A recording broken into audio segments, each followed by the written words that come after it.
Hello, it's Arkasha from MCAT Simplified. Today we're going to be discussing E1 reactions, and E1 stands for elimination unimolecular.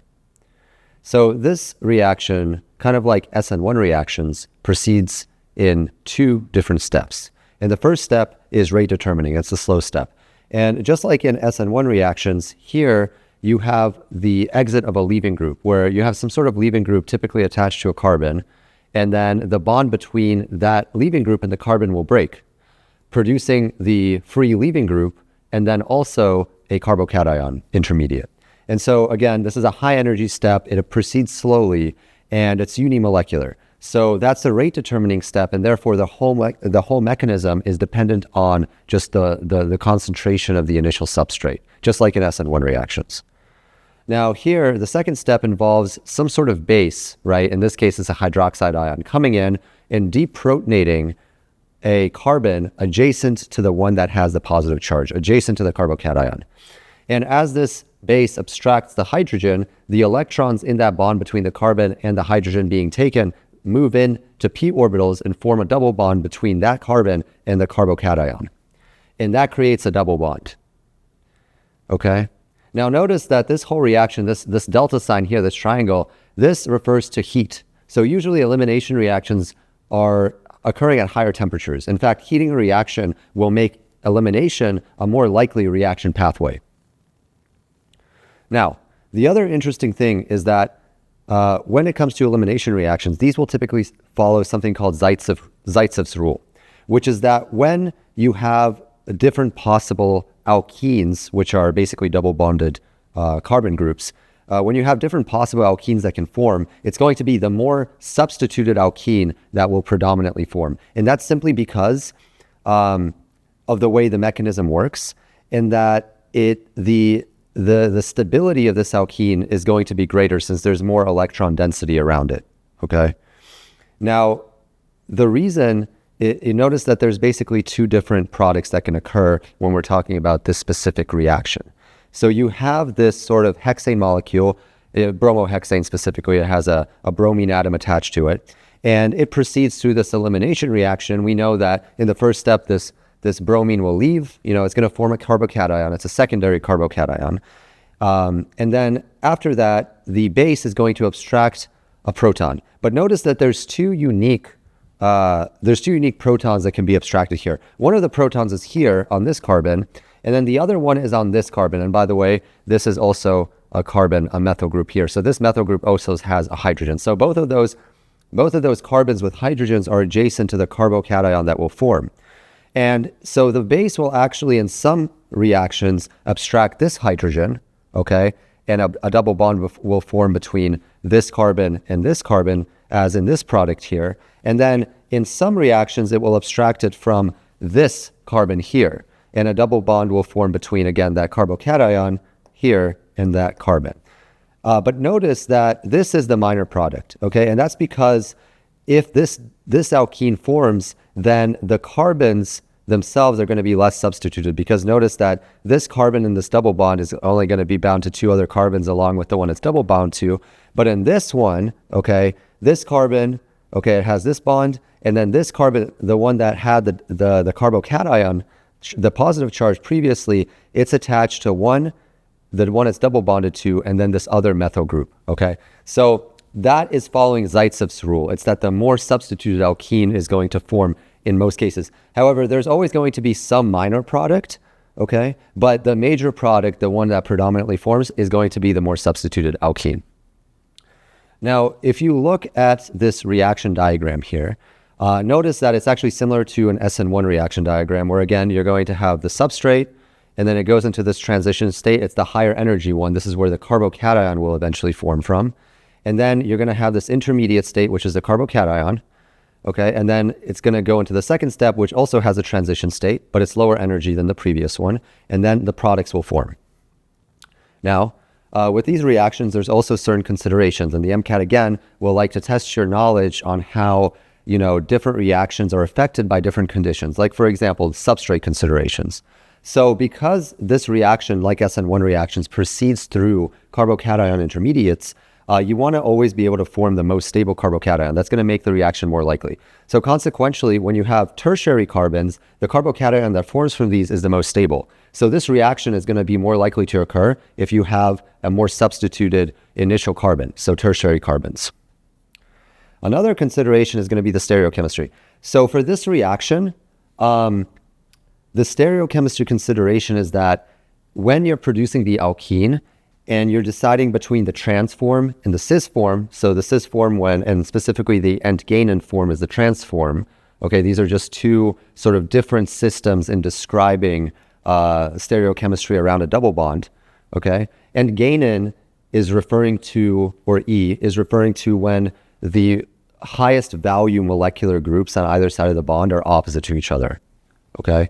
And so the stereochemistry of this reaction is such that the entgainen product, where the two, again, highest value molecular groups are going to be opposite of each other on the bond, right? And then Z or cis, zusammen, is when they're on the same side of the bond. So that is less energetically favorable because if you imagine if you have a double bond, right, and you have two really bulky groups, like for example this and this, okay, these would be Z or cis, okay? They're on the same side of the double bond. But the issue is that they're very bulky. They have like all these hydrocarbon chains, and so there's gonna be steric hindrance. So it's gonna be harder energetically to form this particular isomer.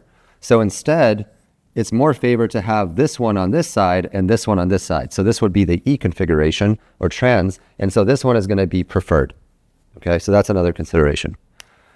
Another important thing is that whenever you have reactions in general that will proceed through carbocation intermediates, they are subject to possible rearrangements.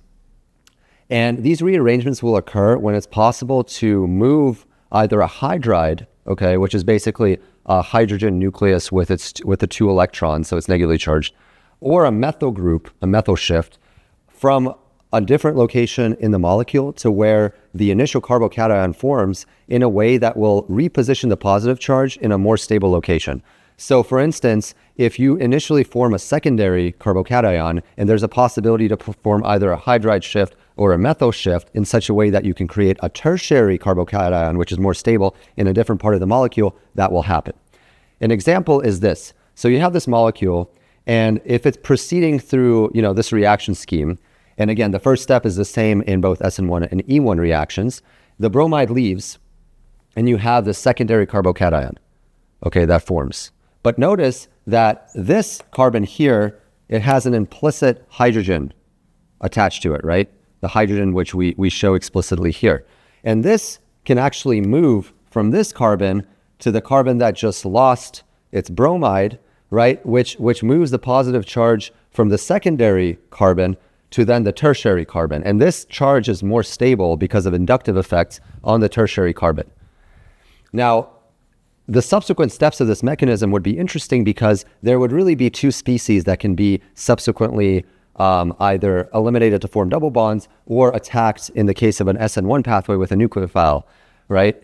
And some of this product, so some of this substrate would still remain where you have some secondary carbocation left. So there will be some product that involves the secondary carbocation being used. But then the majority of the product is still going to be based on the more stable tertiary carbocation that results from hydride shifts. A methyl shift is the same concept, except typically this will happen when instead of a hydrogen being available, there's going to be an adjacent group that rather than having any hydrogens, it's going to only have like methyl groups attached to it. So the same exact thing can happen. This carbon here, this quaternary carbon, only has carbons attached to it. And then adjacent to it is going to be the carbon with the leaving group. So it leaves, the bromide leaves, and you have a positively charged carbon left, the carbocation.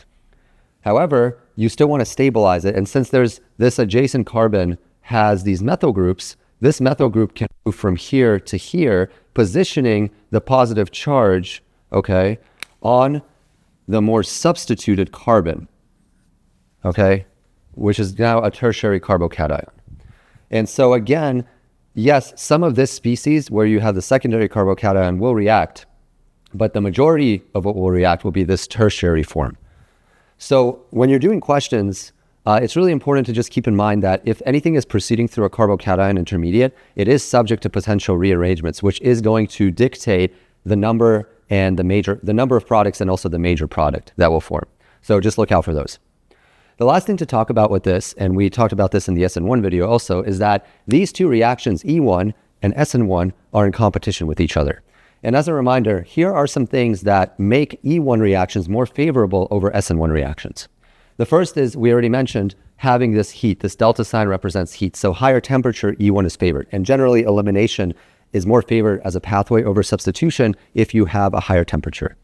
Additionally, if the base, and nucleophiles can also be bases. So bases and nucleophiles, they share oftentimes very similar properties, and a base can act as a nucleophile and vice versa. However, when it acts as a nucleophile, it's going along the substitution pathway, and when it's acting as a base, it's going along the elimination pathway. So what is going to make it more likely to act as a base? Well, if you introduce steric considerations, so more steric hindrance is going to impede approach of a nucleophile to bind to the carbocation. So if you make the species that is acting either as a nucleophile or a base very bulky, it is going to be more likely to act as a base because it's easier for it to just take a hydrogen, okay, rather than go in and try to form a bond to this carbocation, okay? So E1 becomes more likely, okay? Now, a stable cation, if the cation is very, very stable, that also favors elimination. Okay, so tertiary carbocations are probably going to react along elimination pathways more likely than substitution pathways. There's still always going to be some substitution potentially, again, and how much depending on these other factors being present or not present. But again, tertiary is probably going to favor E1 more than SN1. And then there's going to be polar protic solvents. So just like with SN1, E1 is also favored with polar protic solvents. And then E1, again, if the nucleophile is weak, then again, it's going to be more likely to act along the elimination pathway and act as a base. It's not to say that there's an inverse correlation between basicity and nucleophilicity. It's just that if something is a base, but then it's an even weaker if it's a very weak nucleophile, it's not going to be as likely to react via SN1, and it's more likely to react more as a base and proceed along the elimination reaction. But again, nucleophiles can be both strong bases and strong nucleophiles. It's just to say that if it so happens that the nucleophilicity, the nucleophile properties or there are properties about that species that make it a weaker nucleophile, then it is more likely that elimination occurs over substitution. So these are just some things to consider, and you can expect potential questions where, you know, they might be asking you what product is going to be more favored, the substitution product or the elimination product. And you want to just have these in your mind so that you can make decisions based on, you know, what the solvent is, you know, how stable the cation is, is it tertiary or secondary, and then importantly, you know, what's the temperature, and of course, how bulky is the base / the nucleophile, because like I said, bulkier bases will favor elimination.